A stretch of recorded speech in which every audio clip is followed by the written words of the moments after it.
किस पे चल रहा है? नोट पैड पे, बीएस कोड में? नोट पैड पे चल रहा है, ठीक है।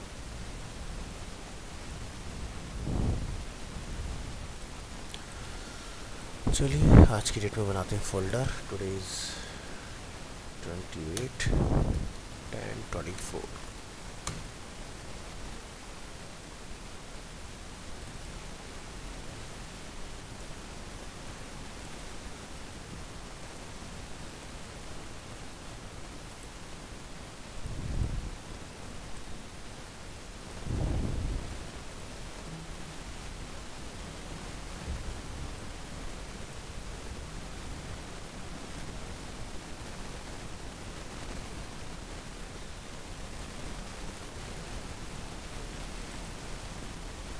तो ये तो हमने पढ़ लिया था ना, स्टार्ट टैग, एंड टैग वगैरह, ये सारी चीज़ हमारी हो गई है,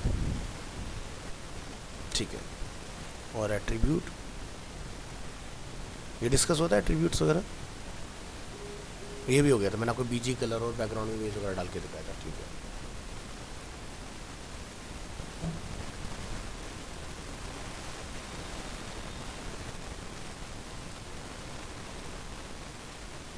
हेडिंग एंड पैराग्राफ्स भी हो गया हमारा।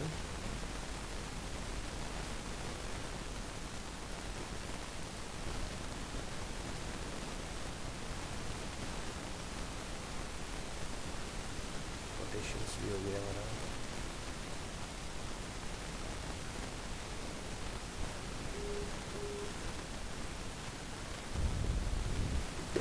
ठीक है,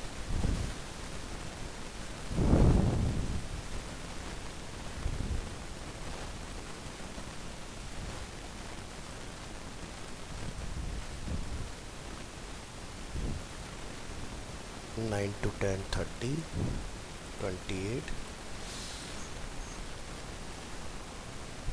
तो लिंकिंग और टेक्स्ट प्रॉपर्टी के बाद जो आपका नेक्स्ट टॉपिक आता है वो है लिस्ट।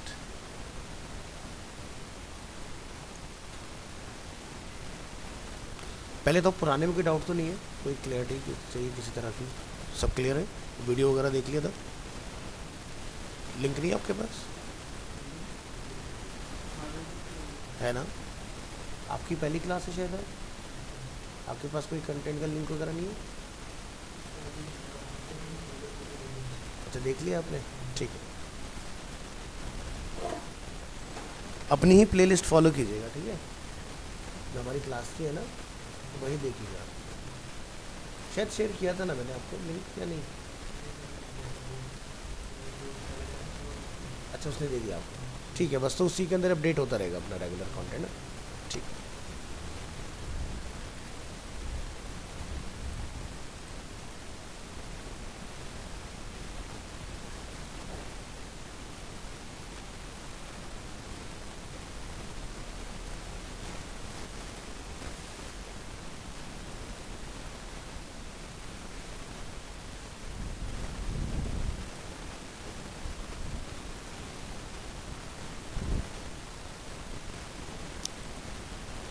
सो हम लोगों ने पैराग्राफ वाला पार्ट भी देखा था कि पैराग्राफ के अंदर हमें कुछ अलाइनमेंट्स मिलते हैं, और पैराग्राफ क्या करते हैं, बाय डिफ़ॉल्ट न्यू लाइन से स्टार्ट होता है। और पैराग्राफ में अगर हमें ब्रेक करना होता है तो हम लोग क्या यूज़ करते हैं, BR टैग। चलो इसको आज थोड़ा सा एक बार दोबारा से रिवाइज करते हैं, फिर आगे बढ़ते हैं। So a paragraph always start on a new line and is usually a block of text. अब ब्लॉक ऑफ टेक्स्ट क्या होता है कि लाइक मल्टी लाइन जो हमारा कंटेंट होता है उसको हम लोग ब्लॉक ऑफ टेक्स्ट बोलते हैं। अब जितनी बार भी आप पैराग्राफ टैग का इस्तेमाल करेंगे ना, तो क्या होगा कि जब नेक्स्ट पैराग्राफ होगा वो ऑटोमेटिकली न्यू लाइन से स्टार्ट होगा। So the HTML element define a paragraph. A paragraph always start on a new line and browsers automatically add some white space, जिस white space हम लोग बोलते हैं margin, before and after a paragraph. So example के लिए आप यहाँ देखेंगे कि हम लोग जो स्टेटमेंट देख रहे हैं 1 2 3 4, ये सभी पैराग्राफ्स हैं, और सभी के बीच में आप देख रहे हैं कुछ गैप दिखाई दे रहा है। तो ये जो वाइट स्पेस होता है इसको हम लोग मार्जिन बोलते हैं। सो पैराग्राफ इस तरह से कुछ डिफाइन होता है, like this is a paragraph, this is another paragraph, और जिसका आउटकम होता है वो कुछ इस तरह से आता है। लिखना आपको इसी तरह से, PAP टैग है अपना, start and close. So You cannot be sure how HTML will be displayed. Large or small screen and resized window will create different results. With HTML, you cannot change the display by adding extra spaces or extra lines in your HTML code. The browser will automatically remove any extra space and line when the page is displayed. अब आप यहाँ देखिए, हमने कुछ इस तरह से change करके लिखा हुआ है, ठीक है। और अगर हम लोग उसका आउटपुट देखें, हमने क्या लिखा, नोटपैड में जब टाइप किया तो कुछ इस तरह से लिखा, ब्रेक लगा लगा के, मतलब एंटर लगा लगा के, बट उसका आउटपुट क्या रहे, सिंगल लाइन है ना।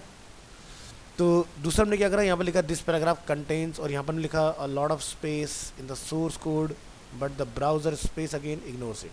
तो आप यहाँ देखें अगेन ये लाइन भी हमारा सिंगल लाइन में ही रेंडर हुआ है, क्योंकि यहीं पर BR का हमने इस्तेमाल नहीं किया हुआ है। सो ध्यान रखिएगा कि अगर आप कोड के अंदर एंटर लगाते हैं तो उसका कोई भी कंसिडरेशन ब्राउज़र नहीं करता है जब तक आप BR का यूज़ नहीं करेंगे। बात करते हैं HTML हॉरिजॉन्टल रूल्स, जिसको हम लोग बोलते हैं HR। HR tag defines a thematic break in a HTML page and is most often displayed as a horizontal rule. तो अभी आप देख रहे हैं यहाँ पर ये जो इन दो टॉपिक्स के बीच में एक लाइन दिखाई दे रहा है, this is a HR। Only HR लिखेंगे, लाइन बन जाएगी आपकी, ठीक है। The HR element is used to separate content or define a change in an HTML page.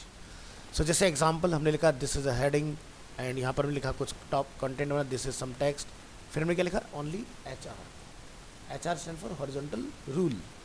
Then हमने लिखा H2, this is a heading 2 and this is some other text. तो output क्या आ रहा है, heading, paragraph, then line, then heading 2, paragraph. तो इसके between हमें क्या दिखाई दे रहा है, लाइन। तो ये कोड अगर आप अपनी बॉडी में ट्राई करेंगे तो इसका आउटपुट कुछ इस तरह से आपको दिखाई देगा। बात करते हैं line break. The HTML BR element define a line break. Use BR if you want a line break, a new line without starting a new paragraph. तो हम लोग यहाँ पर देखेंगे पैराग्राफ, दिस इज अ, हमने यहाँ पर क्या लिखा, BR, paragraph BR with line breaks. तो ये हमने लिखा कोड अपने बॉडी के अंदर। इसका आउटपुट क्या है, दिस इज अ BR, जहाँ तक वहाँ से ब्रेक हो गया, पैराग्राफ, फिर हमने BR लगाया with line break. So the BR tag is an empty tag which means that it has no end tag, यानी कि क्लोज नहीं होता। जैसे आप यहाँ नोटिस कर रहे होंगे पैराग्राफ स्टार्ट हुआ एंड क्लोज हुआ, तो ये कभी क्लोज नहीं होता, BR एम्प्टी टैग है, like a HR। Next, the poem problem. The poem will display on a single line. So क्या है कि हमने लिखा पैराग्राफ, मैंने जैसे कि यहाँ पर विलियम वर्ड्सवर्थ की कुछ फेमस लाइन्स हैं उनका मैंने इस्तेमाल किया है। एक मिनट,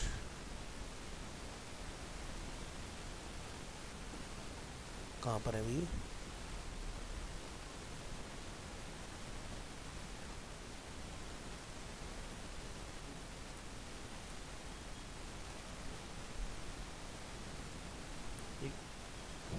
इसने किस नाम से ज्वाइन किया हुआ है? अंश, आपका यही नाम है या किसी और नाम से ज्वाइन किया आपने? अनीश,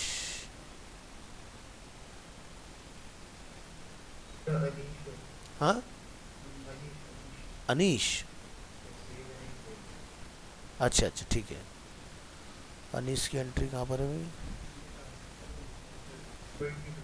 ठीक है, चलिए। सो हमने यहाँ पर कोड में क्या लिखा, who has seen the wind either I nor you but when the leaves and trembling the wind is passing through. Then इस तरह से हमने इसको कुछ लिख दिया। अब होगा क्या, जब आप इसका आउटपुट चेक करने जाओगे तो ये क्या होता है, अगर BR नहीं होगा तो सब एक ही लाइन में आ रहा होगा, है ना।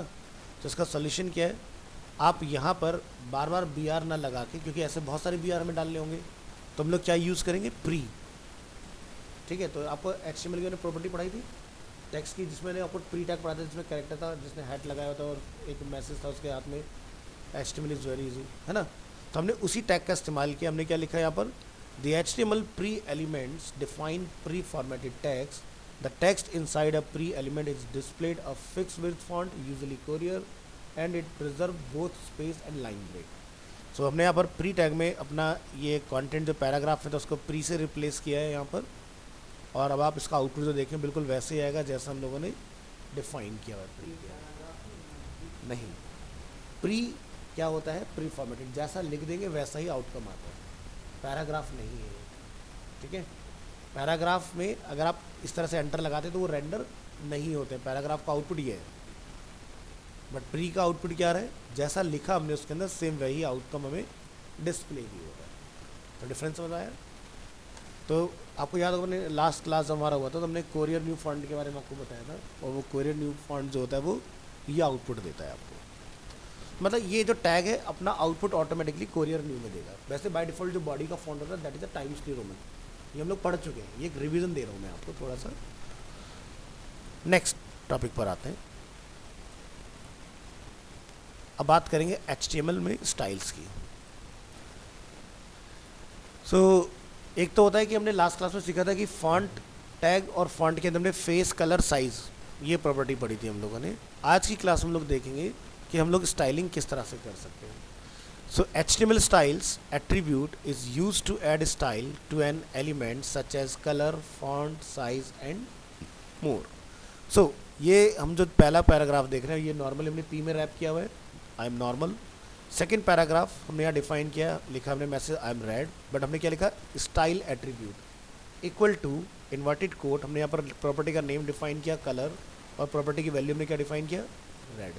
तो इसका आउटकम क्या आ रहा है, आई एम रेड। इसी तरह से हमने इसको लिखा आई एम ब्लू, तो इसका आउटपुट ब्लू आ रहा है। हमने इसको बोला आई एम बिग, इसका मैंने फॉन्ट साइज लिखा है 50 पिक्सल्स, तो आप देख सकते हैं 50 पिक्सल रेंडर हुआ। बट अगर हम लोग HTML का इस्तेमाल करते हैं इसी सेम काम को करने के लिए, तो HTML में 7 पिक्सल मैक्सिमम, 7 पिक्सल नहीं 7 यूनिट मैक्सिमम में अलाउ करता है, ठीक है। बट यहाँ पर अब आप अपनी खुद की कोई भी वैल्यू 50, 150, 250 जो भी मन करे आपका वो वैल्यू भी चला सकते हो इसके ऊपर। Next, the HTML style attribute setting the style of an HTML element can be done with the style attribute. The HTML style attribute has the following syntax. First of all, tag का name, then style attribute, then property colon property की value, ठीक है, ये structure होगा। So the property is a CSS property and the value is a CSS value, यानी कि ये जो पार्ट हम लोग यहाँ यूज़ करें, दिस इज़ नॉट HTML, ये क्या है, CSS है, इनलाइन CSS, ठीक है। इसको आप वास्ट लेवल पर जब HTML ओवर करेंगे तब सीखेंगे। बात करते हैं इसी तरह से बैकग्राउंड कलर को चेंज करने का, तो हमने background colour last to last में सीखा था, BG कलर इक्वल टू। अब जो आप देखेंगे यहाँ बैकग्राउंड कलर वो क्या है, बैकग्राउंड कलर इस तरह से हम लोग CSS में डिफाइन कर रहे हैं। तो देखेंगे the CSS background colour property defines the background colour for an HTML element. आप लिखेंगे body space style equal to background colour, और आपने यहाँ पर जाकर डिफाइन किया पाउडर ब्लू, ये कलर का नेम है। जैसे मैंने आपको बताया 140 कलर के नेम होते हैं, तो इस तरह के डिफरेंट कलर्स के नेम है। तो क्या होगा जब हम लोग इसका आउटपुट देखेंगे, this is heading and paragraph जो हमने यहाँ बॉडी में लिखा है, अगर हम अपना आउटपुट ओपन करते हैं तो क्या दिखाई देगा, है ना। तो अब आप इसका कोड भी यहाँ देख सकते हैं, ये इसका कोड है। हमने बॉडी में क्या लिखा है, style equal to powder blue, और यहाँ पर हमने H1 और पैराग्राफ को मेंशन किया हुआ इस तरह से।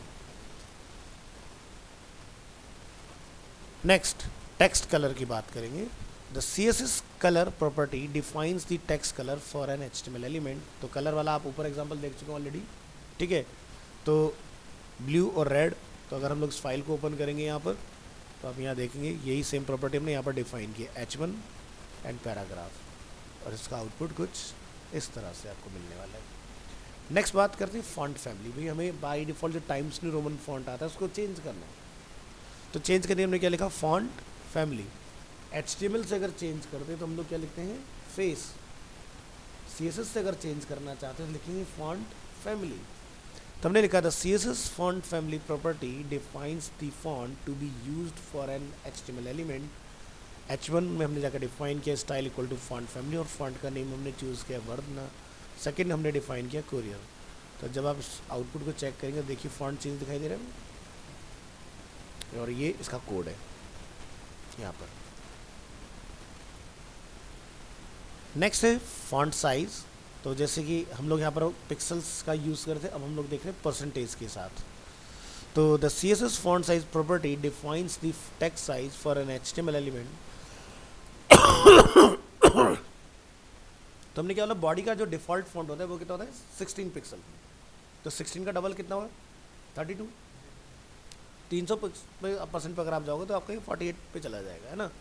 तो H1 को हमने बोला कि भाई 40 मतलब 300% पर चला जाए, तो हेडिंग का जो भी साइज़ होता है अपना लार्जर में, तो उसका 3 गुना होगा, 3 टाइम्स, और ये आपका पैराग्राफ आपका 1.5 टाइम।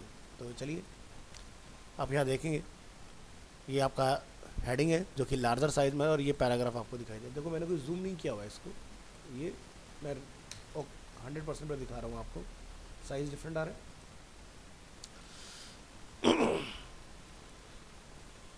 तो ओरिजिनल साइज क्या होता है हेडिंग का, अगर हमें ये चेक करना हो तो राइट क्लिक इंस्पेक्ट, यहाँ पर देखिए लिखा है फॉन्ट की प्रॉपर्टी, मैं इसको हटा देता हूँ यहाँ पर। तो ओरिजिनल साइज दिखाई दे रहा है हेडिंग का, चेंज हो गया। बट CSS लगाने से क्या हो रहा है, ये इस तरह से लार्ज हो गया आपको मिल रहा है। नेक्स्ट ये है टेक्स्ट में अलाइनमेंट। तो अलाइनमेंट आपको मैं पैराग्राफ में ऑलरेडी सिखा चुका हूँ, लेफ्ट सेंटर राइट, और हेडिंग के अंदर भी आपको मैंने बताया था लेफ्ट सेंटर राइट। पैराग्राफ में एक और एडिशनल में मिलता है which is justify. The CSS text align property defines the horizontal text alignment for an HTML element. H1 style equal to text align हमने यहाँ पर डिफाइन किया सेंटर। लेफ्ट क्यों नहीं लिखा है, क्योंकि लेफ्ट इज डिफॉल्ट, क्योंकि हम लोग यूएस बेस्ड कीवर्ड का यूज़ करते हैं, तो बाय डिफॉल्ट हमारी जो बिगिनिंग होती है वो लेफ्ट टू राइट की तरफ होती है, तो इसलिए लेफ्ट का यूज़ ना करके हमने सेंटर को चेक कर रहे हैं यहाँ पर। तो H1 में अलाइनमेंट सेंटर, पैराग्राफ में टेक्स्ट का अलाइनमेंट सेंटर। अभी आपको स्क्रीन के मिडल में दिखाई देगा, चेक करें इसको, है ना। बाय डिफॉल्ट कहाँ रहा था पहले, लेफ्ट में, तो ये सेंटर लाइन हुआ just because of this property, text align centre. आगे बढ़ेंगे, नेक्स्ट प्रॉपर्टी पर आते हैं। नेक्स्ट है HTML में फॉर्मेटिंग।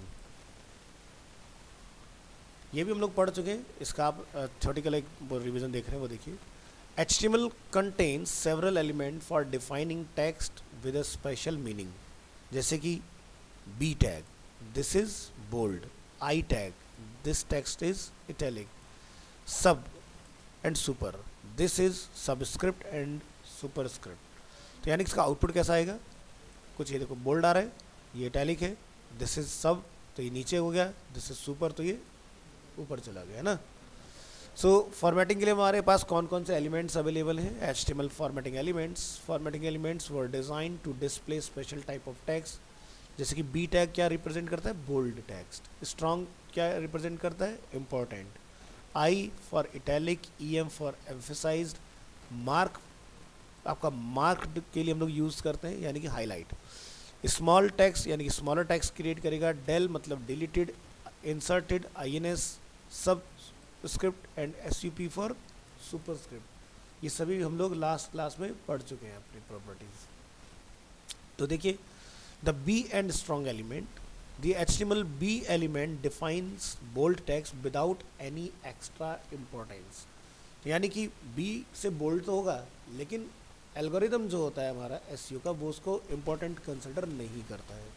अब हम लोग बोल्ड क्यों लिखते हैं, टाइपोग्राफी अगर हम लोग पढ़ के आए कि किसी चीज़ को हाईलाइट करना है, यानी कि यूज़र का अटेंशन ग्रैब करना है उस चीज़ के ऊपर। तो अगर आप चाहते हो यूज़र का अटेंशन मिले तो बोल्ड से काम हो जाएगा, लेकिन ब्राउज़र भी उसको अटेंशन दे SEO के पॉइंट से, तो उसके लिए आपका B टैग काम नहीं करता है, उसके लिए आपको स्ट्रॉन्ग टैग का इस्तेमाल करना होता है। तो मैंने एक वेब टाइकून्स का एग्जाम्पल दिया था, जिसमें लिखा होता है best website designer end developer in Delhi, उसमें कीवर्ड थे हमारे जो कि बोल्ड से हाईलाइट थे। तो यहाँ देखेंगे हम लोग B, this is a bold text. Output अगर हम लोग इसका चेक करेंगे यहाँ पर, तो ये आपको इस तरह से दिखाई देगा। तो एक टेक्स्ट आपका नॉर्मल है, दूसरा आपका बोल्ड है। तो हमने देखो दोनों जगह पैराग्राफ का इस्तेमाल किया, बट इसमें विदाउट बी है और इसमें विद बी हम लोग चेक करें तो आउटपुट डिफरेंट है। So the HTML strong element defines text with strong importance. The content inside is typically displayed in bold. तो हमने यहाँ पर यूज़ किया है strong, this text is important, और आउटपुट आप देखेंगे तो सेम ही दिखाई दे रहा है, बोल्ड ही है। बट अब ये यूज़र के लिए भी अटेंशन का काम करेगा, और एल्गोरिदम को क्लियरली मैसेज भेज रहा है कि जो भी इसमें लिखा है that is a keyword. Next है I and EM. The HTML I element defines a part of text in an alternate voice or mood. The content inside is typically displayed in italic. Sorry. Tip. The I tag is often used to indicate a technical term, a phrase from another language, a thought, a ship name, etc. So this text is italic. तो यानी कि मान लो आपके पास bunch of lines हैं और आप उसके अंदर पर्टिकुलर किसी एक सेंटेंस को अलग से हाईलाइट करना चाह रहे हैं, या हो सकता है किसी पैराग्राफ के अंदर आपने कोई लाइन मिक्स किया जो किसी पर्सन ने कही है, फेमस लाइन है, ठीक है, तो आप उसको इटैलिक कर दो तो अलग से दिखाई देगा आपका वो कंटेंट, वो रेगुलर कंटेंट साथ जेल नहीं होगा। सो आउटपुट अगर चेक करेंगे इसका, अब कोड का तो दिखाई दे रहा है नॉर्मल और इटैलिक में डिफरेंस। नेक्स्ट EM की बात करें, the HTML EM element defines emphasized text, the content inside is typically displayed in italic। अब EM का फ़ायदा क्या होता है? आप लोगों ने ATM यूज़ किया होगा। ATM पर जब आप जाते हो तो जो भी आप बटन प्रेस करते हो तो कुछ ATM में आपने देखा होगा सेविंग अकाउंट, करंट अकाउंट, वो हर चीज़ को बोलता है। ऐसे ना फिजिकली जो चैलेंज लोग होते हैं उनके लिए जो गवर्नमेंट की वेबसाइट आती है वहाँ पर होता है स्क्रीन रीडर, जैसे आपकी विंडो में होता है नरेटर, कई बार आप नरेटर ऑन कर लेते हो, जहाँ भी आप माउस लेके जाते हो बोलता है उसके बारे में, या फ़ोन के अंदर एक्सेसिबिलिटी मोड में कई बार आप उसको टॉक बैक को ऑन कर देते हो, जो भी टच करते हो बोलता है। तो क्या लिखा है पर, screen reader will pronounce the word in EM with an emphasize using verbal stress, EM this text is emphasize. तो क्या होगा, अगर मेरे कंप्यूटर में स्क्रीन रीडर इंस्टॉल होगा तो ये इसको रीड करके बोलेगा, मतलब आपको स्पीकर पर सुनाई देगा कि आप यहाँ पर क्या कंटेंट देख रहे हैं। तो जो लोग देख नहीं सकते वो लोग वेबसाइट को लिसनिंग मोड में एक्सपीरियंस करते हैं, ठीक है। हाँ ठीक है, तो जो जो चीज़ आप हाईलाइट में रखना चाहते हो वो EM में डालना होता है। यार पेंट हो रहा है, दिक्कत हो रही है। फिर बात करते हैं mark element. The HTML mark element defines text that should be marked और हाईलाइटेड। तो जैसे हम लोग अपने स्टडी टाइम में हाईलाइटर का यूज़ करते थे उसी तरह से मार्क काम करता है। सो हम लोग यहाँ पर क्या देख रहे हैं, do not forget to buy milk, हमने एक स्टेटमेंट लिखा तो मिल्क भूलना नहीं है ना। तो हमने यहाँ पर देखेंगे इसका आउटपुट क्या आ रहा है, मिल्क येलो कलर से हाईलाइट हो गया। ये देखिए मार्क के अंदर हमने मिल्क को कंटेन किया हुआ है, तो मिल्क ऑटोमेटिकली येलो कलर से आएगा। जब CSS सीख जाओगे आप तो चेंज कर सकते हैं कलर को। HTML small element, the HTML small element defines smaller text, small this is some smaller text, हमने यहाँ पे कुछ लिखा, अब आप आउटपुट देखेंगे कंपैरेटिवली नॉर्मल, ये इसका हाफ साइज है ना। नेक्स्ट डेल, डेल मतलब deleted, the HTML del element defines text that has been deleted from a document. Browsers will usually strike a line through deleted text. तो यहाँ पर आप देख रहे हैं हमने यहाँ पर लिखा है my favourite colour is blue, को डिलीट किया, क्या लिखा हमने, रेड, इंस्टेड ऑफ ब्लू हमारा क्या है, रेड है। तो ये कुछ इस तरह से आएगा। बट जनरली हम लोग इसका अपनी डे टू डे लाइफ में देखते हैं, ई-कॉमर्स साइट में प्राइस जो होते हैं ना स्लाइस करके लिखे होते हैं, 999 499 इस तरह का, जैसे ई-कॉमर्स का चल रहा है। नेक्स्ट है inserted element, the HTML inserted element defines a text that has been inserted into a document. Browsers will usually underline inserted text. हमने लिखा my favorite color is, delete किया हमने इसको ब्लू को और रेड को हमने किया अंडरलाइन। अब आप इसको यहाँ देखेंगे आउटपुट दिखाई दे रहा है, तो डेल से ये डिलीटेड यानी कि स्ट्राइक हो गया और आपका ये इंसर्टेड से अंडरलाइन हो गया। ये देखिए इसका आउटपुट, इस तरह से कोड लिखेंगे वो आउटपुट जनरेट हो जाएगा। नेक्स्ट सब, द HTML सब element defines subscript text, subscript text appears half a character below the normal line and is sometimes rendered in a smaller font. Subscript text can be used for chemical formulas like H2O, है ना। So example this is subscript text, तो अगर हम लोग यहाँ पर check करेंगे तो इसकी पोजीशन आपको बिलो दिखाई देगी इस तरह। इसी तरह से superscript, the HTML super element defines superscript text. Superscript text appears half a character above the normal line and is sometimes rendered in a smaller font. Superscript text can be use for foot notes like www1। अब ये foot notes क्या होते हैं? तो आपने जो study की है अपनी फर्स्ट क्लास से लेके 10th तक, तब तक ये चीज़ शायद इंट्रोड्यूस नहीं हुई होगी। आजकल के अगर छोटे बच्चों की अगर आप बुक्स देखोगे तो उसमें फुट नोट्स होते हैं, यानी कि जहाँ पर चैप्टर का ओवर हो जाता है उसके नीचे आपको अलग से दिखाया जाता है फुट नोट्स। तो उसके लिए हम लोग इसको यूज़ करते हैं, ठीक है।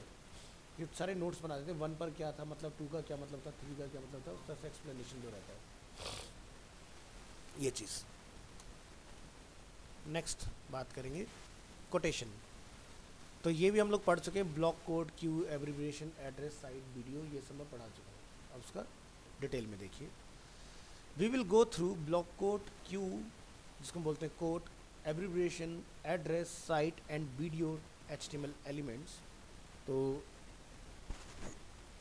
यहाँ पर हम लोगों ने डिफाइन किया अपना कोड इस तरह से, और हम यहाँ पर जाके क्या लिख रहे हैं, here is a code from WWF website, और ब्लॉक कोड के अंदर हमने जाके कुछ इस तरह से अपने एक मैसेज लिखा है और नीचे लाके हमने इसको बंद कर दिया इस तरह से।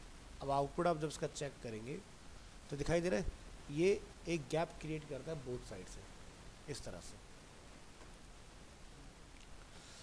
दूसरा जो हमारा HTML ब्लॉक कोड है फॉर कोटेशंस, तो the HTML block quote element define a section that is quoted from another source. Browser usually indent block quote elements. तो here is a quote again, अगर हम लोग यहाँ देखें इसको तो ये कुछ इस तरह का आपको देखने मिलेगा, और इसको हम लोग जो यूज़ करते हैं जब भी आप कहीं से कोई लाइन उठाते हैं, जैसे मान लो कि वर्ड स्ट्रीम ने कोई स्पेशल लाइन कही, ठीक है, या WHO ने कोई स्पेशल लाइन कही जो आपने अपनी वेबसाइट में यूज़ किया है, तो वो किसी एक्सटर्नल सोर्स का पार्ट है, ना कि वो आपका कंटेंट है। तो वो पार्ट हम लोग ब्लॉक कोड में यूज़ करते हैं। ऐसे नहीं अपना भी कंटेंट आप ब्लॉक कोड में डालें तो वो ब्राउज़र को मैसेज आता है कि आपने कहीं और से लिया है और अपने में लगा लिया, जबकि वो कंटेंट तो आपका है। आपको वही कंटेंट इसमें डालना है ब्लॉक कोड में जो आप एक्सटर्नल सोर्स से ले रहे हैं, यानी किसी साइट से आपने कोई स्टैट्स उठाए और अपनी वेबसाइट पर डिस्प्ले करा दिया आपने। लाइक जैसे आज गोल्ड का रेट क्या है, तो गोल्ड का रेट तुम थोड़ी ना डिसाइड करो, वो तो कोई एक्सचेंज डिसाइड कर रहा है ना, तो वो आप अलग से ब्लॉक कोड में करके डालेंगे। नेक्स्ट आता है Q for short quotation. The HTML Q tag defines a short quotation. Browser normally insert quotation mark around the quotation. तो जैसे आप यहाँ देखेंगे तो इसके अंदर हमने कहीं पर इसको यूज़ किया होगा, तो यहाँ चलाइए, आपको कोट दिखाई दे रहा है, ये देखिए ध्यान से, यहाँ से शुरू हुआ और ये आपका यहाँ तक यूज़ हो रहा है इसमें, है ना।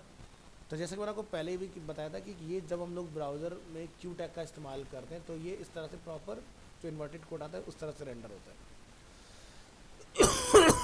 अगर आप कीबोर्ड से लगाएंगे तो आपको स्टार्ट और एंड का पता नहीं चलता। दूसरा, ये नॉन सेलेक्टेबल होगा, आप इसको सेलेक्ट नहीं कर सकते, नहीं हो रहा ना सेलेक्ट, बताया था। फिर क्या था, एब्रिविएशन। तो the HTML abbreviation tag defines an abbreviation for an acronym like HTML, CSS, Mr, doctor, ASAP, FYI, ATM। तो अब हो सकता है किसी को फुल फॉर्म पता हो, किसी को ना पता हो। अब जैसे FYI हो सकता है किसी को पता हो सकता है किसी को ना पता हो। अब ये क्या हुआ, फॉर योर इन्फॉर्मेशन, है ना। ATM हो गया यहाँ पर, DR से डॉक्टर को हम लोग बोलते हैं, MR से मिस्टर हम लोग बोलते हैं यहाँ। तो इस तरह की फुल फॉर्म्स अगर आप चाहते हैं माउस के पॉइंटर पर रिवील हो जाए, उसके लिए हम लोग एब्रिविएशन का यूज़ करते हैं। तो marking abbreviation can give useful information to browser, translation system and search engines. So use the global title attribute to show the description for the abbreviation acronym when your mouse over the element. तो हमने क्या लिखा, P tag हमने यहाँ पर use का the WHO was founded in 1948। अब हो सकता है WHO किसी को ना पता हो, तो आउटपुट जब हम लोग देखने जाएंगे तो यहाँ पर आपको world health organisation mouse over पर डिस्प्ले होगा, प्लस उसके नीचे देख रहे हैं एक डॉटेड लाइन भी बनी हुई है। जहाँ भी आपको डॉटेड लाइन दिखाई दे इट मीन्स कि वो क्या है, एब्रिविएशन, यानी कि फुल फॉर्म वहाँ पर उसका हाइड हो रखा है। अब जैसे COD का मतलब क्या होता है, अब गेम जो खेलता है उसके लिए कॉल ऑफ ड्यूटी हो गया। अब कोई डिलीवरी वाला तो उसके लिए आपका कैश ऑन डिलीवरी हो गया। अब अगर हम डिजिटल मार्केटिंग के अंदर हम उसको बोलते हैं कॉस्ट ऑफ डिले, तो हर जगह COD का मतलब अलग है ना। अब मैं कहीं पर फ्रेज में लिख दूँ COD तो मतलब कॉल ऑफ ड्यूटी का इसमें क्या कहा, तो वो पॉइंटर ले जाके क्लियरली समझ सकते हैं ना उसका मतलब क्या है। तो एक चीज़ का फुल फॉर्म ऐसा नहीं कि वो यूनिक है उसी के लिए, हो सकता है अलग अलग टर्म में उसकी अलग अलग मतलब। Next is address. The HTML address tag defines the contact information for the author, owner of a document or an article.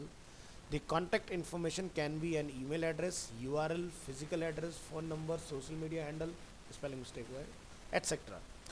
The text in the address element usually render in italic, and browser will display add a like break before the and after the address element. तो हमने जैसे यहाँ पे लिखा this page design by Aptech limited, visit us at arenamultimedia.com। Address हमारा E75 south extension, block ई new Delhi. इस तरह से हमने इसको डिफाइन किया है। इसका आउटपुट आप देख रहे हैं कुछ इस तरह से आ रहा है इटैलिक फॉर्म में। अब बहुत सारे लोग इसके लिए आई का इस्तेमाल कर देते हैं, नहीं करना है क्योंकि HTML5 में डेडिकेटेड एड्रेस टैग दिया हुआ है। बेनिफिट ये होगा इसका कि ब्राउज़र और एल्गोरिदम बहुत इजीली इसको अंडरस्टैंड कर लेगा। ठीक है, तो विजुअल पे नहीं जाना है, पर्पस पर जाना है। इसका मतलब क्या है, टैग कर सकते हो, बट एड्रेस कभी सेंटर नहीं होता, या तो लेफ्ट होता है या राइट होता है। कहीं नहीं देखा होगा सेंटर में एड्रेस, देखा? हाँ, तो ये होती टाइपोग्राफी। फिर क्या है, site for work title. The HTML site tag defines the title of a creative work, example a book, a poem, a song, a movie, a painting, a sculpture, etc. Note: a person name is not the title of a work. So the text in the यहाँ गड़बड़ हो गई है। The text in the site element usually renders in italic। तो इसमें भी आपको italic ही मिलेगा। The site, जैसे कि हम लोग यहाँ लिख रहे हैं The Scream by Edward Munch, painted in 1983। This is a painting। तो ये आप देख रहे हैं, तो ये आपको किस में दिखाई दे रहा है, इटैलिक के अंदर। और ये हमने कुछ ऐसा ही लिखा है ना यहाँ पर, अगर आप नोटिस करेंगे द स्क्रीन, ये पेंटिंग का नेम है जिसको 1893 में पेंट किया गया है। तो पर्सन का नाम कभी भी नहीं आएगा, हमेशा आपने यहाँ पर देख लिया ना क्या क्या हो सकता है, book, poem, song, movie, painting, sculpture. इसको आप साइट में डालेंगे तो एल्गोरिथम बहुत इजीली अंडरस्टैंड कर पाएगा। ठीक है, नेक्स्ट वीडियो, जिसको बोलते हैं bidirectional override. So day to day life में हम लोग जैसे देखते हैं व्हीकल्स के ऊपर एम्बुलेंस हमारा मिरर फॉर्म में लिखा होता है, that is a BDO. So BDO stands for bidirectional override. The HTML BDO tag is use to override the current text direction. तो बाई डिफॉल्ट हमारा था LTR, मतलब लेफ्ट टू राइट। अब यहाँ पर क्या लिख रहे हैं हम लोग, RTL, right to left. The text will be written from right to left. और जब आप एग्जाम्पल देखेंगे तो ये पूरा मिरर हो गया। This text will be written from इस तरह से।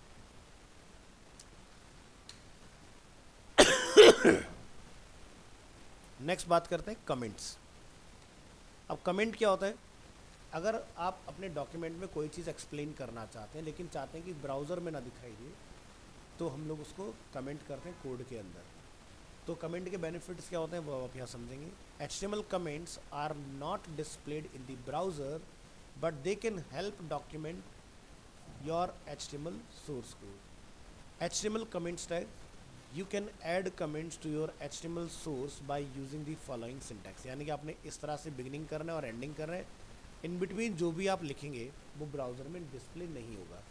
सो notice that there is an exclamation point in the start tag but not in the end tag. यानी कि बिगिनिंग करते वक्त आपने एक्सक्लेमेशन लगाना है, एंड में नहीं लगाना है, क्लोजिंग में।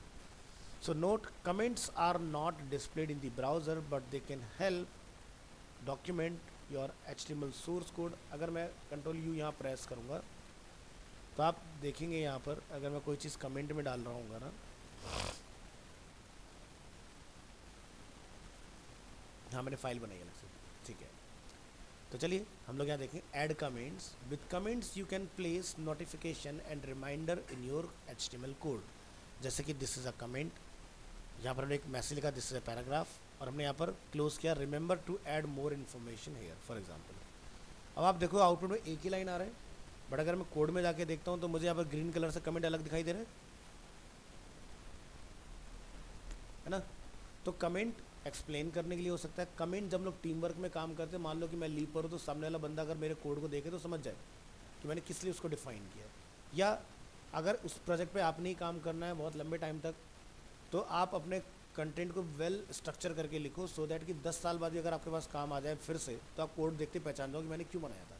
ये ना अगर यार ध्यान नहीं आ रहा मैंने किस लिए लिखा था इस चीज़ को, तो पता होना चाहिए आपको। ठीक है, तो कमेंट ये भी काम करते हैं। जैसे फोटोशॉप में आप काम कर रहे हो, आपको कोई लेयर बंद करनी है बट डिलीट नहीं करनी, तो आप लेयर डिसेबल कर देते हो, हाइड कर देते हो। सिमिलरली अगर आपने कोई कोड लिखा है और आप चाहते हैं कि मुझे डिलीट भी नहीं करना क्योंकि दोबारा लिखना पड़े, उसको कमेंट में डाल दो। तो जो भी HTML टैग आपका कमेंट में जाता है उसका लोड भी ब्राउज़र में कंसिडर नहीं होता है, क्योंकि वो रेंडर ही नहीं हो रहा है ना। जब डोम पर रेंडर नहीं होगा तो उसका लोड भी नहीं कंसिडर होगा। बट अगर आपने कोई कंटेंट लिख के डाला, जैसे अब ये लिखा है पूरा, अगर मैं 2 लाइनें छोड़ दूँ, इन 2 लाइन का कोई भी लोड कंसिडर नहीं होगा, चाहे इसमें आप करोड़ों लाइन लिख दो, उसका कोई मतलब नहीं है। लेकिन अगर वो एक्टिव कर दिया आपने, इससे बाहर निकाल दिया, तो उसका लोड कंसिडर होगा। तो कमेंट के अंदर जो भी HTML एलिमेंट आते हैं वो जब तक ब्राउज़र में रेंडर ही नहीं होंगे तो उसका लोड भी कंसिडर नहीं होगा। तो बहुत सारे लोगों में मिथ है कि भाई कमेंट मत बनाओ कोड को, वो हैवी करता है। नहीं करता, जब रेंडर ही नहीं हो रहा, आउटपुट ही नहीं आ रहा ब्राउज़र में, तो हैवी कहाँ से होगा। Next, hide content. Comments can be use to hide content. This can be helpful if you hide content temporary. तो जैसे मैंने कहा this is a paragraph, this is another paragraph, but मुझे लगता है एट दिस मोमेंट मुझे इसकी need नहीं है, तो दिस इज़ अ पैराग्राफ 2। तो अब आप आउटपुट देखेंगे तो 2 पैराग्राफ आएंगे, ये वाला और ये वाला। ये एलिमेंट को बंद हो गया, नहीं आ रहा ना, बट मेरे कोड में अवेलेबल है, जैसे मैंने आपको बोला है ना। फ्यूचर में आपको लगता है मुझे चाहिए, कमेंट से बाहर निकाल दो, एक्टिव हो जाएगा। Next, you can also hide then more than one line. Everything between the this and the this will be hidden from the display. So hide a section of HTML code. हमने यहाँ पर लिखा this is paragraph, और उसके बाद मैंने paragraph और image दोनों को हाइड कर दिया एक साथ। अब आप यहाँ देखेंगे आउटपुट में 2 पैराग्राफ आ रहे हैं, बट एक पैराग्राफ और एक इमेज मेरा रेंडर नहीं हो रहा है ना। तो आप बंच ऑफ लाइन भी डाल सकते हो कमेंट के अंदर। Hide inline content. Comments can be used to hide parts in the middle of the HTML code. तो जैसे मैंने लिखा पर hide a part of text, this is a paragraph, but मैंने this great text is a paragraph को मैंने क्या करा, कमेंट कर दिया। तो यूज़र को आउटपुट में दिखेगा this is a paragraph, but मैं लिखा था this great text is a paragraph। तो यहाँ देखिए इन बिटवीन भी ये काम करता है। तो इसका भी सीधा सा फंडा है कि शुरुआत कहाँ से होगी और एंड कहाँ पर करें, उसके इन बिटवीन जितना भी मैटर होगा वो डिसेबल हो जाएगा। ठीक है, ये होता है आपका कमेंट। नेक्स्ट बात करते हैं कलर्स।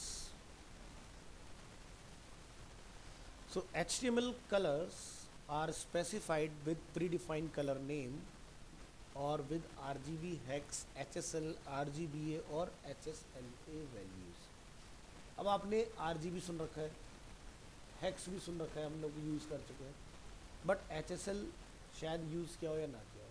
क्या यूज़, जब आप फोटोशॉप में जाते हो ना कलर पिक करने, वहाँ पर HSL भी दिया होता है।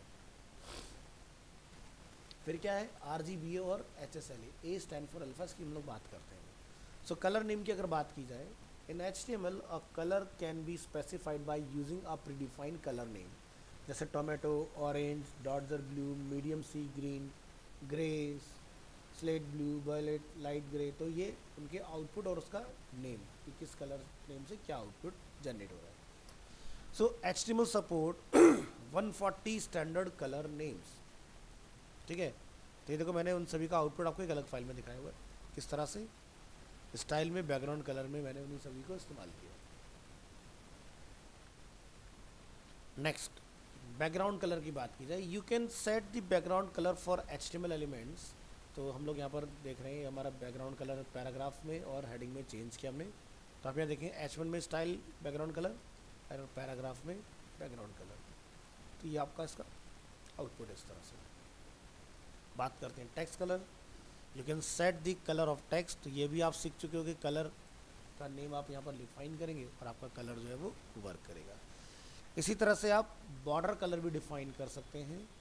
तो आप यहाँ देखिए हमने लिखा है बॉर्डर 2 पिक्सल का थिकनेस होगा, सॉलिड होगा और टोमेटो कलर का होगा। तो चेंज हुआ, डॉट्स आर ब्लू होगा, हमने बोला वायलेट होगा, तो हमारे तीनों पैराग्राफ के कलर अलग अलग आ रहे हैं। बात करते हैं कलर वैल्यू की। इन HTML colours can also be specified using RGB means red green blue. Next है हेक्स, ठीक है, जिसमें हमारी 6 डिजिट की वैल्यू होती है इस तरह से। नेक्स्ट है HSL, इसको हम बोलते हैं ह्यू सैचुरेशन एंड लाइटनेस, तो ये आपका HSL का एग्जांपल है। फिर क्या है RGBA, रेड ग्रीन ब्लू और alpha, and hue saturation light and alpha. A stand for alpha channel, यानी कि ए जो है वो ट्रांसपेरेंसी अलाउ करता है, ठीक है। तो same as colour name tomato, मैं यहाँ पर आप देखो सभी के अंदर मैं अलग अलग, यहाँ पे देखो मैंने लिखा टोमेटो कलर, यानी कि मैंने नेम लिखा, यहाँ पर मैंने RGB में वही वैल्यू डिफाइन की है, यहाँ पर मैंने हेक्स कोड में डिफाइन किया, यहाँ पर मैंने HSL का यूज़ किया। अब आप यहाँ पर देखिए आउटपुट जब मैं चेक कर रहा हूँ सभी के अंदर सेम रिजल्ट आ रहा है चारों में। तो सेम रिजल्ट मैं नाम से भी अचीव कर सकता हूँ, कोड से भी अचीव कर सकता हूँ, हेक्स से भी अचीव कर सकता हूँ, HSL से भी अचीव कर सकता हूँ। और ये है आपका ए का रिजल्ट, मतलब अल्फ़ा, यानी दोनों में मैंने 50% ट्रांसपेरेंट किया। तो ट्रांसपेरेंट करने के लिए क्या लिखेंगे, RGB, साथ में क्या लिखा, ए स्टैंड फॉर अल्फ़ा, 0.5, यानी कि अगर 1 लिखोगे तो 100%, तो 1 तो डिफ़ॉल्ट ही होता है जैसे कि आप ऊपर देख रहे हैं। बाकी 0.9 मतलब 90%, 0.8 80%, 0.7 70%, इस तरह से वैल्यू वर्क करेगी आपकी, तो कलर बदल जाएगा। भाई तो मतलब हेक्स जो होता है वो 216 कलर पर चलता है। नेम जो होता है, अब इत्तेफाक क्या था हमने टोमेटो का यूज़ किया, तो टोमेटो का आप कॉम्बिनेशन सब में बना सकते हो, लेकिन आपने कोई हेक्स में ऐसा कॉम्बिनेशन बनाया जिसका कोई नेम ही नहीं है, तो वो आप नेम लिख के अचीव नहीं कर पाओगे, समझ गए। तो जैसे आपने मान लो यहाँ पर जाके हेक्स कोड में 47 की जगह पर 50 कर दिया, ठीक है, तो यहाँ पर आपका चेंजेस बनेगा इसके अंदर। मैं यहाँ जाके जैसे बदल है ना आउटपुट, तो चेंज होगा। तो नेम में चलते हैं कितने, 140, ठीक है, कॉम्बिनेशन। कोड में चलते हैं आपके जो हेक्स कोड होता है 216 कलर, और HSL और RGB अगर यूज़ करोगे तो 16.7 मिलियंस कलर चलते हैं, सब जितने भी होते हैं।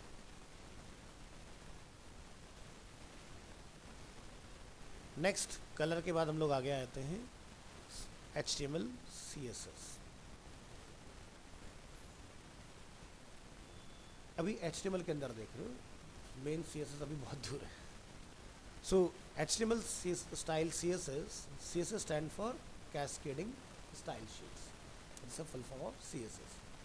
CSS saves a lot of work. It can control the layout of multiple web pages all at once. यानी कि एक ही जगह चेंज करोगे सभी जगह पर चेंजेस रिफ्लेक्ट हो जाएंगे। अब जैसे एग्जांपल ऐसा समझो आप कि आप कोई पेज बना रहे हो, आपने बॉडी का कलर सेट किया हुआ एक पेज के लिए XYZ कुछ भी, अब क्लाइंट कहता है भाई मुझे वेबसाइट का कलर बदलना है, तो अगर मान लो कि 10 पेज की वेबसाइट है तो 10 पेज में जाके आप बॉडी का कलर चेंज करके आओगे। But with the help of CSS आप एक जगह चेंज करोगे, 10 पेज में ऑटोमेटिकली चेंज हो जाएगा। कैसे, इसमें समझेंगे हम लोग। तो what is CSS? Cascading style sheet. CSS is used to format the layout of a website. With CSS you can control the color, font, the size of text, the spacing between elements, how elements are positioned and laid, or with background images, what background images or background colors are to be used, different displays for different devices and screen sizes and much more. Tip: the word cascading means, ये cascading का मतलब क्या होता है? The cascading means that a style applied to a parent element will also apply to all children element within the parent, ठीक है। So if you set color of the body text to blue, all headings, paragraphs and other text element within the body will also get the same color unless you specify something else। अब मान लो अपने CSS में जाके लिखा body जो मेरा है उसका कलर जो होगा वो ग्रीन होगा। अब आप पैराग्राफ बनाओ, हेडिंग बनाओ, कोई सा भी, सबका कलर ऑटोमेटिकली, बात करें कलर मतलब टेक्स्ट कलर, अगर बोलते हैं बैकग्राउंड कलर तो बैकग्राउंड कलर हर एलिमेंट में वही हो जाएगा। तो ये होता है कैस्केडिंग का मतलब। तो क्या समझ में आया, पेरेंट एलिमेंट के अंदर जितने भी चाइल्ड होंगे उन सभी के ऊपर वो वैल्यू ट्रांसफर हो जाएगी, यानी कि इनहेरिटेंस एक तरह का। So using CSS can be added to HTML document in 3 ways। CSS लिखने के 3 डिफरेंट तरीके हैं। आप इनलाइन का इस्तेमाल कर सकते हैं by using the style attribute inside HTML element, जो अभी हम लोगों ने यूज़ किया already, style equal to colour, colour का नेम। दूसरा क्या है, internal, by using a style element in the head section. हम हेड में जाके स्टाइल टैग डालेंगे, वहाँ पर क्लास बनाएंगे और नीचे उसको कॉल कराएंगे। थर्ड क्या होता है, external, by using a link element to link an external CSS file. अब क्लाइंट के साथ अगर आप काम कर रहे हो तो क्लाइंट को जो भी आप कुछ दोगे वो उसमें कुछ एक्सपेरिमेंट जरूर करवाएगा, वो कहेगा भाई ये बदल दो, उसके लिए कहना आसान है। लेकिन अगर तुमने गलत टेक्निक लगा रखी होगी काम करने में तो तुम फंस जाओगे। मे भी हो सकता है तुमने इनलाइन लगा के CSS काम कर लिया अपना, ठीक है, अभी के लिए। अब क्लाइंट कहता है चेंज करो। अब एक हेडिंग 20 बार आपने यूज़ किया है तो आपको 20 बार चेंजेस करने पड़ेंगे इनलाइन में, हर एक लाइन पे जाके बदलोगे ना।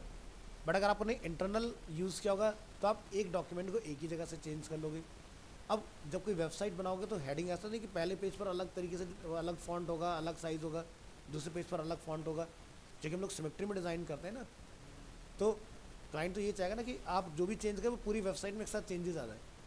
तो उसके लिए हम लोग क्या प्रेफर करते हैं, एक्सटर्नल। एक पेज में बदलाव चाहते हो तो इंटरनल, सभी में चाहते हो तो एक्सटर्नल, पर्टिकुलर एक लाइन में चेंजेस चाहते हो तो inline.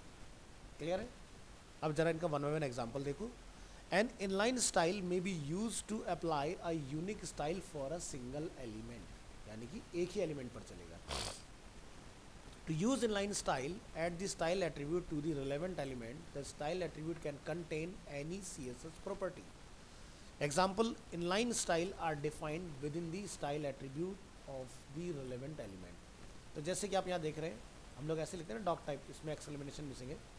Doc type HTML body, हमने HTML में लिखा है कलर ब्लू, टेक्स्ट का अलाइनमेंट सेंटर, हमने यहाँ पे लिखा है कलर रेड। तो आउटपुट इसका क्या आ रहा है, देखो हेडिंग सेंटर में आ गया, पैराग्राफ बाय डिफॉल्ट लेफ्ट होता है तो लेफ्ट में आ रहा है ना। तो ये हुआ inline. Tip, an inline style loses many of the advantage of a style sheet by mixing content with presentation. Use this method separately. So अब मान लो कि आपने इनलाइन लगा के फिलहाल का तो काम कर लिया, अब अचानक से बिल्कुल प्रेजेंटेशन आप कोई बना रहे हैं और आपको किसी को उसको डिस्प्ले करना है और वो बोलता है नहीं ये चीज़ें बदलो, अब आप बदलते ही रह जाओगे, आपका काम ख़त्म नहीं होगा। ठीक है, तो बहुत सोच समझ के इस्तेमाल करना है, ऐसे नहीं कि पूरी वेबसाइट हम लोग इससे बना लें। अब गूगल क्या कहता है उसकी बात समझते हैं। इनलाइन आप HTML के लिए चलाइए, ऐसा नहीं इनलाइन का यूज़ नहीं होता है, बट गूगल क्या कहता है कि पूरी वेबसाइट जो आप बना रहे हो उसमें 5% ही इनलाइन होना चाहिए। अगर आपने इनलाइन का ज़्यादा इस्तेमाल किया होगा तो एक तो वेबसाइट हैवी होगी, ठीक है, दूसरा कोड को रीड करने में गूगल को बड़ी दिक्कत आती है। तो उसका एल्गोरिथम वो ये कहता है कि जैसे ऐसा समझो हिंदी में कहावत कि आटे में नमक, नमक में आटा नहीं मिलाना, आटे में नमक डालना ना के बराबर। और मैं कहता हूँ कि 5% भी क्यों इस्तेमाल करो, बिल्कुल मत करो, क्योंकि जितना आप अनएथिकल चीज़ें यूज़ करोगे गूगल आपके पॉइंट्स डिडक्ट करता है, उसी के बेसिस पर रैंक मिलती है। अगर आप टॉप पर जाना चाहते हो तो गूगल जैसा कहता है वैसा काम करता है। तो अगर आप कोई लोकल पर वेबसाइट बना रहे हो, भाई मैंने एक टेस्ट प्रोजेक्ट यहाँ के लिए बनाया, मुझे उसको फ्यूचर में कभी लाइव नहीं करना है, कर लो इनलाइन, ठीक है। बट आप चाहते हो कि भाई हो सकता है बहुत अच्छा नहीं, अब कल को मुझे लाइव करना हो तब नहीं कर पाओगे, ठीक है। लाइव तो जाएगा लेकिन तुम ही उसको एंजॉय करो, किसी और के पास तक नहीं पहुँचेगा। फिर तुम्हें बताना पड़ेगा यार मैंने ना एक वेबसाइट बनाई, इसको विजिट करो, तो बता के चलाना पड़ेगा। तो अब क्या फ्लिपकार्ट सबको ये कहता है कि भाई मुझे विजिट करो, उसने अपनी मार्केट में प्रेजेंस ऐसी बना ली कि सबके फ़ोन में अवेलेबल है आज की डेट में। आज जैसे वो बोलते हैं ना कि नेट पे कुछ सर्च करना तो पहला नाम क्या था, गूगल, याहू आता है क्या, नहीं आता ना, जबकि सर्च इंजन पहला कौन सा था, गुड मॉर्निंग, याहू। उसी तरह से आपका ई-कॉमर्स के जब बात आती है, ऑनलाइन कुछ परचेजिंग की बात आती है तो फ्लिपकार्ट और अमेज़ॉन दो ही लोगों का नाम आता है। अब ऐसा तो नहीं कि रिलायंस डिजिटल का ई-कॉमर्स नहीं है, या विजय सेल्स का नहीं है, या क्रोमा का नहीं है, या सरगम इलेक्ट्रॉनिक्स का नहीं है, सबका है ना अपना अपना। बट हम किस पे जाते हैं, फ्लिपकार्ट और अमेज़ॉन, है ना। सो ये चीज़ों का हमें ध्यान रखना है। तो अब बात करते हैं internal CSS। An internal style sheet may be used if one single HTML page has a unique style. ध्यान से सुनना, वन सिंगल पेज, पहले क्या था वन सिंगल एलिमेंट, अब क्या है one single page. The internal style is defined inside the style element inside the head section. तब आप देखेंगे डॉक टाइप HTML हेड हमने क्या यूज़ किया, स्टाइल, और बिफोर हेड आपने स्टाइल को क्लोज कर लेना है.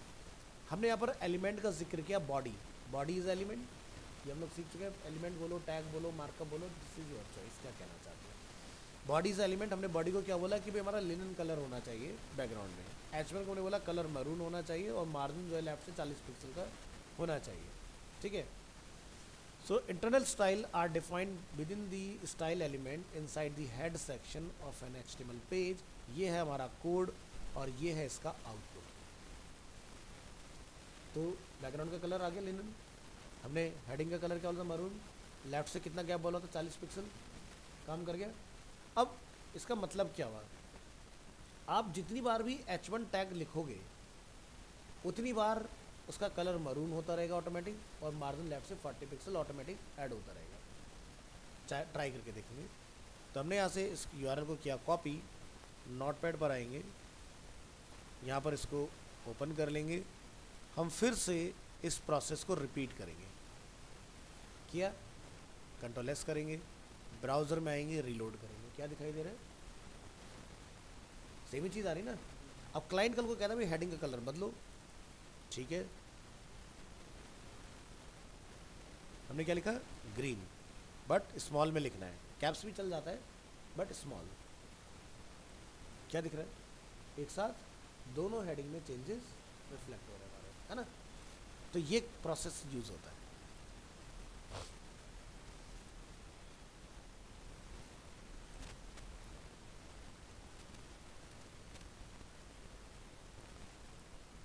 चलिए नेक्स्ट बात करेंगे external CSS. With an external style sheet you can change the look of an entire website. मतलब एंटायर वेबसाइट से ये हो गया कि अगर वो स्टाइल 10 पेज में है या 10,000 पेज में, एक जगह चेंज, काम सब में ख़त्म. ठीक है. अब पावर समझाइए कौन से वाला ज़्यादा पावरफुल है, एक्सटर्नल. ठीक है. तो जब भी वेबसाइट पे बनाते हैं तो हम लोग एक्सटर्नल को प्रेफर करते हैं. So with an external style sheet, you can change the look of entire website by changing just one file.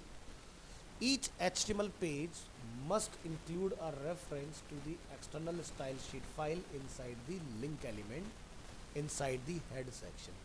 तो देखो मेरे पास एक फाइल है जिसका नाम क्या है mystyle. किस तरह से लिखा, लिंक टैग, ये क्लोज नहीं होगा. रिलेवेंसी क्या है इसकी, स्टाइल शीट इस डॉक्यूमेंट के साथ. HREF जानते हैं आप लोग, हाइपर रेफरेंस बोलते हैं. फाइल का नेम क्या है, उसका एक्सटेंशन क्या है. तो जब हम लोग कोई फाइल बनाते हैं CSS में तो क्या लिखते हैं, .css एक्सटर्नल के अंदर. जैसे अभी तक HTML पढ़ रहे तो .html लिखते हैं, CSS के लिए .css सेव करते वक्त. अब क्या होगा, जो भी आपने प्रॉपर्टीज़ में डिफाइन की होगी वो इस पर ऑटोमेटिकली अप्लाई होगी. तो चलिए सबसे पहले हम लोग यहाँ से अपनी उस फाइल को ओपन करेंगे. दिखाई दे रहा है mystyle. एक नोटपैड ओपन करेंगे, इसकी भी कोडिंग आप नोटपैड पे कर सकते हैं. तो क्या दिखाई दे रहा है, बॉडी का कलर क्या रखा हमने, लाइट ब्लू. H1 का कलर क्या रखा हमने, हेडिंग का नेवी कलर, और मार्जिन लेफ्ट से कितना है 20 पिक्सल. चलिए ट्राई करके देखते हैं.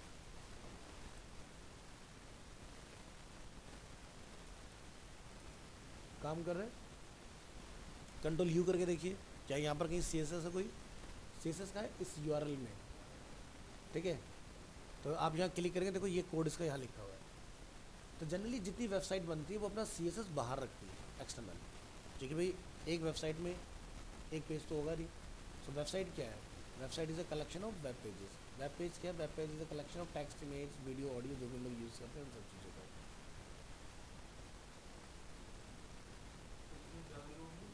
बिल्कुल भी नहीं, क्योंकि देखो क्या होता है कि आप एक चीज़ हर पेज को कर बताओगे इंटरनल लिख के, और एक चीज़ आपने एक ही बार बताई तो लोड लेगा. तो अब क्या होता है कि जब भी आप कोई इंटरनेट से वेबसाइट चलाते हैं तो वो क्या होता है, आपके ब्राउज़र के कैशे में चली जाती है फाइलें, जो टैम्प फाइल होती है ना. अब क्या होता है, जब भी आप फ्यूचर में चलाओगे तो अपना जो CSS होगी पीछे से आ जाएगी आपके कंप्यूटर से, वो फिर नेट से लोड नहीं होती। और अगर आप हर बार पेज की रिक्वेस्ट गूगल को भेजोगे तो वो फिर आपको हर बार वहाँ से लेगा, कोड को फिर अंडरस्टैंड करेगा, रेंडर करेगा, तो पेज का लोडिंग टाइम बढ़ जाता है। ठीक है।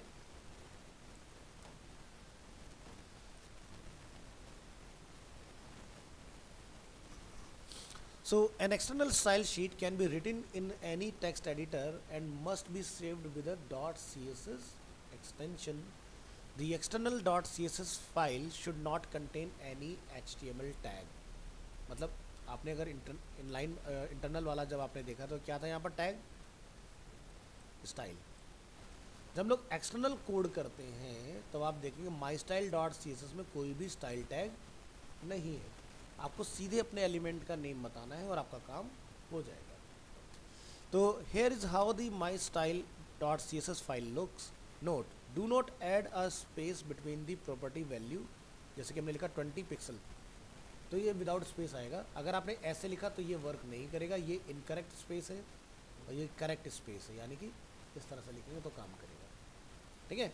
So do not add a space between the property value 20 and the unit pixels. Tip क्या है? With an external style sheet, you can change the look of entire website by changing one file. अब मान लो ये file मैंने 20 page में लगाई है, 20,000 page में लगाई है, एक जगह चेंज करेंगे, सब जगह अपना आप चाहिए, आपको सोचने की ज़रूरत ही नहीं। बात करेंगे CSS में कलर्स, फॉन्ट्स एंड साइजेस की। So the CSS color property defines the text color to be used. The CSS font family property defines the font to be used, and the CSS font size property defines the text size to be used. So use of CSS color, font family and font size. तो आप यहाँ देखेंगे मैंने internal में यहाँ पर code किया है style body H1 and paragraph, और यहाँ पर हमने इसको डिफाइन किया। तो बॉडी को हमने क्या कलर ऑफर किया है? Linen colour. H1 को हमने बोला ब्लू कलर, पैराग्राफ को बोला रेड कलर। तो जब आप इसको चेक करेंगे आउटपुट में, तो इसका आउटपुट आप देखें, यहाँ से हम लोग इसको करते हैं कॉपी, और यहाँ नोटपैड पर आप एक न्यू फाइल बना लें। अब देखो मैं इस कोड को इस फाइल के अंदर बंद कर देता हूँ। हमने क्या बोला? कमेंट, और मैंने नया कंटेंट इसमें कॉल कर दिया।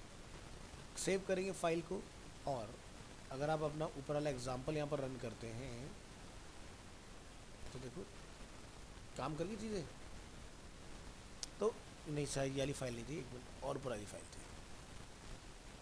ये था। तो हमने यहाँ पे क्या लिखा था? कलर। अगर आप नीचे देखेंगे तो लिनन कलर है, देखो कलर आ गया अपना। हेडिंग हमने क्या बोला? ब्लू कलर, ब्लू कलर आ रहा है। पैराग्राफ में क्या बोला था? Red colour. तो इस तरह से ये आपका इंटरनल में काम हो गया। इसको हटा देते हैं ताकि हमारा original code as it is work करता रहे।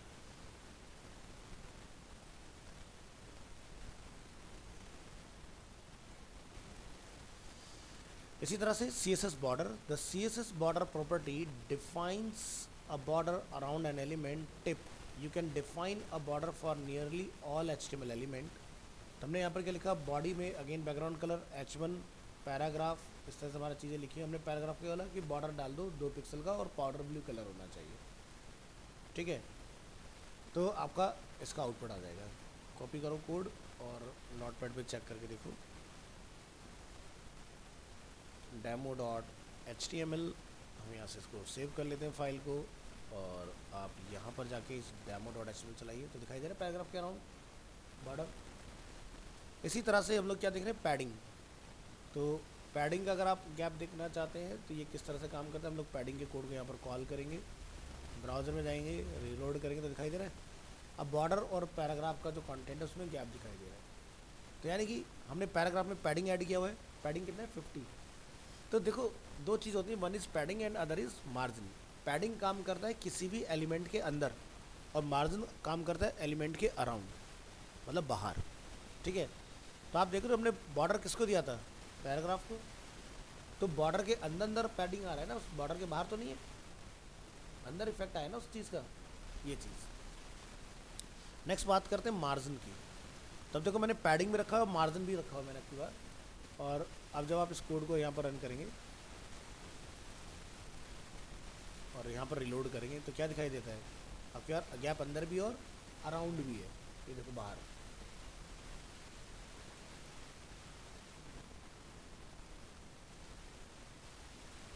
पहले ये देखो लाइन जो थी एज तक थी, लेकिन अब जो लाइन हम लोग देख रहे हैं वो मार्जिन डालने के बाद में वो बॉर्डर के बाहर भी गैप दिखाई दे रहा है, ऊपर नीचे इधर चारों तरफ से, है ना। तो मार्जिन एलिमेंट के बाहर चलता है, पैडिंग एलिमेंट के अंदर काम करता है।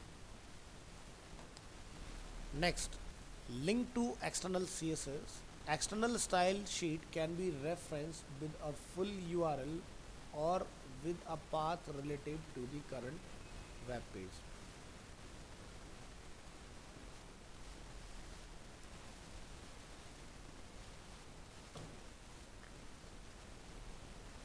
तो जैसे कि आपका जो भी टॉपिक है ये वाला, तो क्या होता है कि हम अपनी भी CSS लिखते हैं, कई बार हम लोग फ्रेमवर्क का भी यूज़ करते हैं।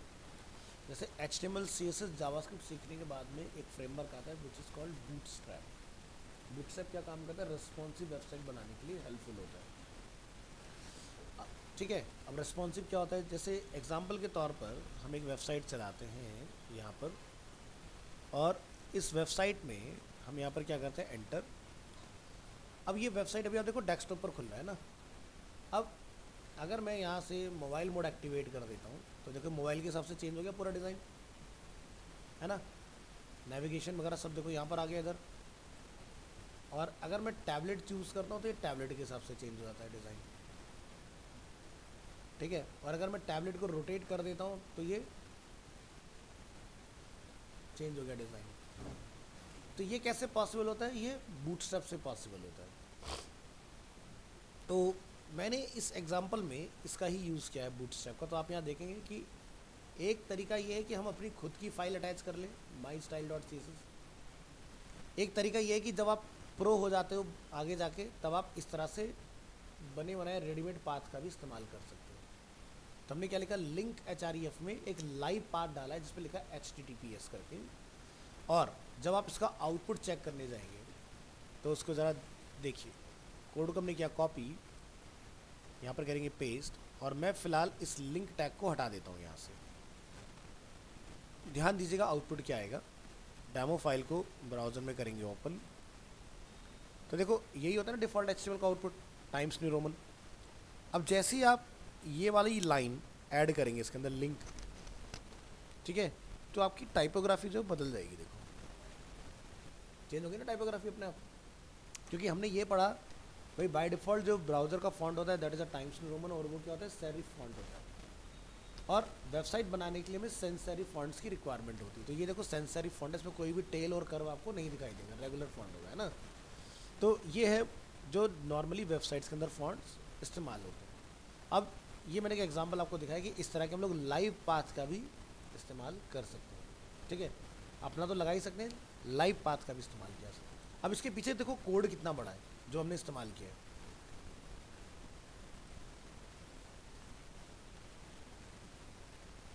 ना। ये तकरीबन 16,000 लाइनें हैं, तकरीबन, ठीक है। क्योंकि आप इसको बंच में देख रहे हो, अगर हम लोग इसको रेंडर करेंगे तो तकरीबन 16,000 लाइन्स, और इसके अंदर हेल लॉट ऑफ स्टाइल्स, ये सब CSS है। बट अभी आप देख के कहोगे भाई ये तो बड़ी डरावनी सी CSS, हम सीख पाएंगे कि नहीं। बट जब ये ना स्टेप बाय स्टेप हम सीखेंगे तो चीज़ें सब सीख जाती हैं। तो सीधे आउटपुट पे पहुंचोगे बड़े चीज़ों पे तो कॉन्फिडेंस लूज सा हो जाता है। अब वही जब चीज़ स्टेप बाय स्टेप आप करोगे तो आप बहुत ईजिली कर पाओगे। अब देखो मैं इसका पूरा कोड की अगर आपको लेंथ दिखाऊँ, VS कोड 10,000 लाइन तो प्लस है ही है। अक्टूबर है ना, तो यहाँ पर एक नया फोल्डर बना देते हैं, टुडे इज 28/10/24, style.css। यहाँ कोड डालिए और इंतजार कीजिए, 13,896 लाइन का कोड लिखा जरा। अब देखो ये तरीके से आ रहा है ना, वहाँ पर सब क्या है, पैराग्राफ जैसे मिक्स हो रखा है। तो VS कोड ने उसको अंडरस्टैंड किया और उसने उसको सिस्टमेटिक बना दिया कोड को। तो ये बात की चीज़ है, इसके बारे में अभी हम लोग बात नहीं करेंगे, जिस मैंने आपको दिखाने के लिए समझाया। चलिए आगे बढ़ते हैं। नेक्स्ट, ये है हमारा अपना खुद का एग्जांपल जो हमने डिफाइन किया था। तो जब भी कोई वेबसाइट हम लोग बनाते हैं ना, तो जैसे हमने यहाँ पर HTML फाइल और स्टाइल फाइल को एक साथ रख दिया, अब क्या होगा, ऐसे सब मिक्स हो जाएगा। कल को मान लो आपने इमेज भी सब ऐसे ही ओपन डाल दी बाहर, सब मिक्स हो जाएंगे ना, ढूंढने में दिक्कत होगी।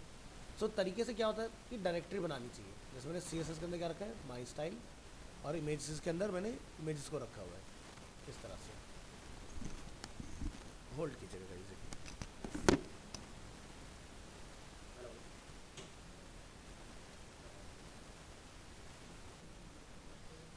हाँ जी, तो क्या देखा हम लोगों ने, जैसे हम लोगों ने इमेजेस को एक फोल्डर में रखना सीखा, वैसे आप अपना CSS भी जो है वो एक डेडिकेटेड फोल्डर में रखेंगे, सो दैट कि वो मिक्स ना हो बाकी फाइल्स में।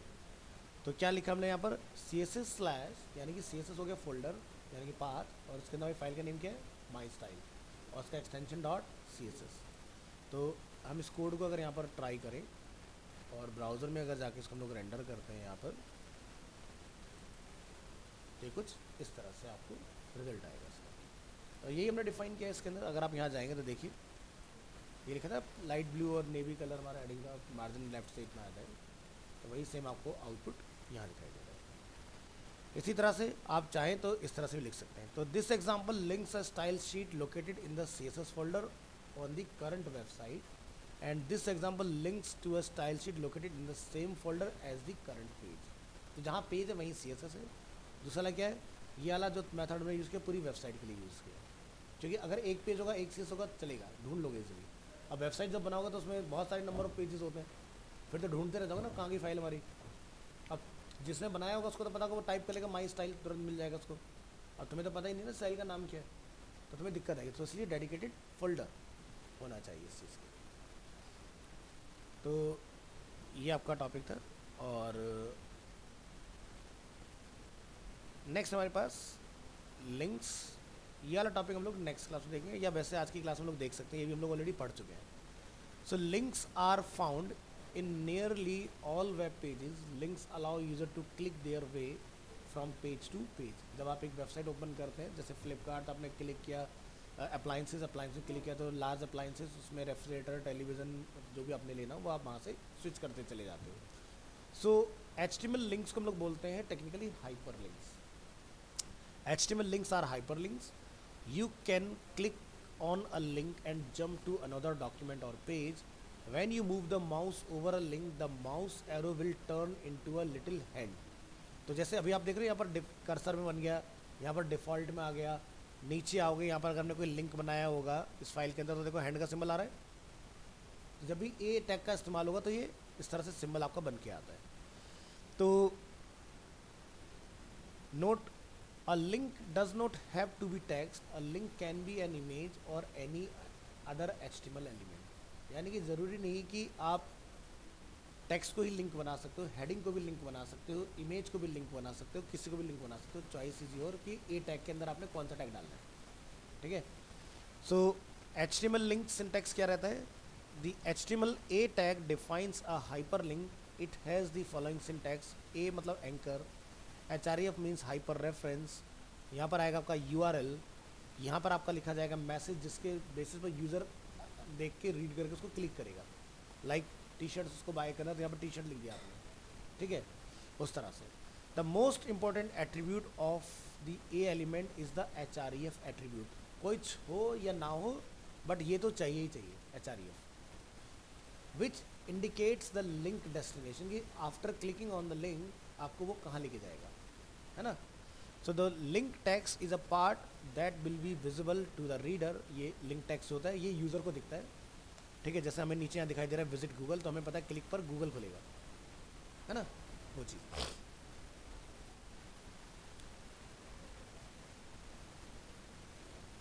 सो clicking on the link text will send the reader to the specified URL। तो जैसे हमने आप यहाँ देखें, हमने लिखा है टाइटल पेज का विजिट गूगल, href में लिखा है https://www.google.com, और यहाँ पे हमने लिंक टेक्स्ट का लिखा है visit Google. So by default links will appear as follows in all browsers. An unvisited link is the underline and blue, and a visited link is underline and purple, a link active link is underline and red. Tip, links can of course be style with CSS to get another link. तो जैसे example के तौर पर अगर मैं इस file को यहाँ से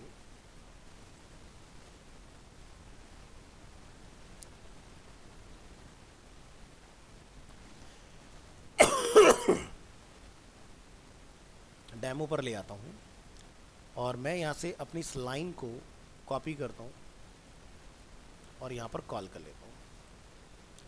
अभी आप क्या नोटिस करते हैं डेमो फाइल के अंदर जब कोई फर्स्ट टाइम लिंक बनता है, ठीक है, तो देखो ये विजिट हो चुका है तो इसका कलर क्या आ रहा है, पर्पल। हम क्लिक कर चुके ना, बट कहाँ पर ये विजिटेड नहीं होगा, इनकॉग्निटो मोड मैंने यहाँ तो नहीं चलाया इसको, तो क्या कलर आ रहा है, ब्लू आ रहा है ना। तो इनकॉग्निटो में क्योंकि हिस्ट्री नहीं बनती, इसकी स्टेट सेव नहीं होती। अब यहाँ जस्ट अभी मैंने थोड़ी देर पहले इसको क्लिक कर लिया था तो क्या हुआ, इसका कलर क्या रहा है, ब्लू, यानी कि क्या, सॉरी पर्पल। ये बता रहा है हमें कि ये विजिट हो चुका है। अब अगर मैं इसको क्लिक करूँगा तो कलर क्या रहा है, रेड। तो हमने अभी स्टेटमेंट में यहाँ क्या पढ़ा था, an unvisited link is underline and blue, जो कि आपने अभी देखा, ठीक है। A visited link is underline and purple, an active link is underline and red, ठीक है। तो हम इनके कलर को अपने वेबसाइट की थीम के अकॉर्डिंग चेंज कर सकते हैं। सो HTML link the target attribute, by default the linked page will be displayed in the current browser window. To change this you must specify another target for the link. So अभी के लिए क्या होगा कि जब मैं डेमो फाइल में visit Google पर क्लिक करूँ तो गूगल उसी फाइल में खुल गया, सेम से रिप्लेस हो गया ना। हम चाहते हैं कि वो अलग फाइल में खुले। तो the target attribute specifies where to open the link document और page. The target attributes can have one of the following values, self which is default, open the document, opens the document in the same window tab as it was clicked। but अगर मैं लिखता हूँ blank, so opens the document in a new window or tab। तो जैसे मैं visit Google पे click कर रहा हूँ तो देखो सेम में खुल रहा है ना। बट अगर मैं यहाँ पर जाके लिख दूँ डेमो फाइल के अंदर क्या, टारगेट, टारगेट इक्वल टू हमने क्या लिखा, अंडरस्कोर ब्लैंक। अब आप अपनी फाइल को बैक कीजिए, रिफ्रेश कीजिए और आपके बाद नोटिस करेंगे तो देखो demo.html भी रहेगा और एक नया टैब भी खुल गया। समझ आया इसका मतलब क्या हुआ टारगेट का, तो वो सेम से रिप्लेस नहीं करेगा। तो ये कब और कहाँ लगाना है, अपनी वेबसाइट में इसको इस्तेमाल वहाँ करना है जहाँ पर हम लोग फुटर में या हेडर में लिखते हैं सोशल मीडिया के हैंडल्स। तो फॉलो करने के तुम्हारे होते हैं ना handles, YouTube, Facebook, Instagram, LinkedIn. तो मैं कभी नहीं चाहूँगा कि मेरी वेबसाइट में खुले, वो अलग से खुले। क्या होगा, तो यूज़र को टैब में दिख रहा होगा वेबसाइट भी है और नया सोशल मीडिया का भी हैंडल खुला हुआ है, और अगर वो आपके उसमें रिप्लेस हो गया और रील में चला गया फिर तो वो लग गया माया जाल में, फिर वापस लौट के नहीं आएगा, ठीक है ना। ये पार्ट क्लियर हुआ। Parent opens the document in the parent frame and drop opens the document in the full body of the window. अब ये प्रैक्टिस यूज़ नहीं होती है, ये प्रैक्टिस पहले यूज़ होती थी, अभी डिसकंटिन्यू हो चुकी, ठीक है। तो ये थे आपके आज के टॉपिक्स, मिलेंगे नेक्स्ट क्लास में। वीडियो रिकॉर्डेड है, गो थ्रू कीजिएगा, अच्छे से समझिएगा, नोट्स बनाइएगा। जितना भी आपको अभी तक मैंने पढ़ाया उसका थ्योरेटिकल एक्सप्लेनेशन आपके पास है।